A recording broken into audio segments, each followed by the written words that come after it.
Familja Xhia në Elbasan është bërë rasti i parë në Shqipëri që fiton një proces gjyqësor ndaj ndërmarrjes së ujësiellës kanalizimeve duke siguruar një dëm shpërblim prej 8.000 eurosh, pasi për vite me radhë faturohej pa u furnizuar me ujë të pijshëm. Vendimi i dhënë nga Gjykata e Tiranës pas një betejë 5 vjeçare konsiderohet precedent në marrëdhënien mes qytetarëve dhe institucioneve publike.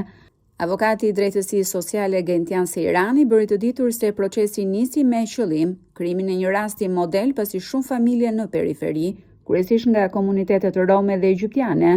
nuk merrnin shërbime pavarësisht kontratave dhe faturimit të rregullt. Ne jemi në një zonë e cila prej 10-15 vitesh nuk kishte furnizim me ujë nga ana e ujësiellës kanalizime Elbasan, por edhe Bashkia Elbasan që ishte autoriteti kryesor i menaxhimit të ujësiellës kanalizime Elbasan.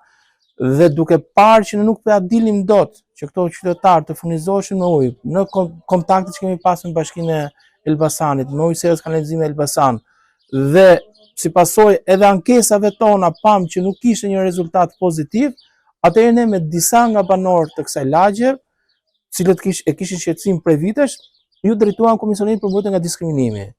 i cili e shqyrtoi si ankesë, mori një vendim pozitiv në favor të familjeve që po diskriminoheshin nga ana e institucioneve, pra UKE edhe Bashkia Elbasan për shkak të pozicionit të vendodhes edhe të përkatësisë etnike. Sipas Sejranit, kur ka kontrata me institucionet vendore, ka detyrime të qarta për shërbim, por në shumë raste ato nuk i përmbushin dhe i shkelin janë-shmërisht, ndërsa reagimi ligjor mund të sjellë rezultate. Është që qytetarët e paguajnë tarifën e furnizimit, sepse të gjithë qytetarët, gjithë familjet kanë kontrata.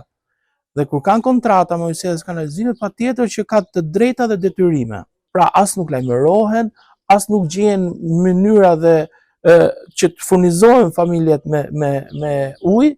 dhe si pasojë ne shohim që kontrata është shkelur në mënyrë të njëanshme.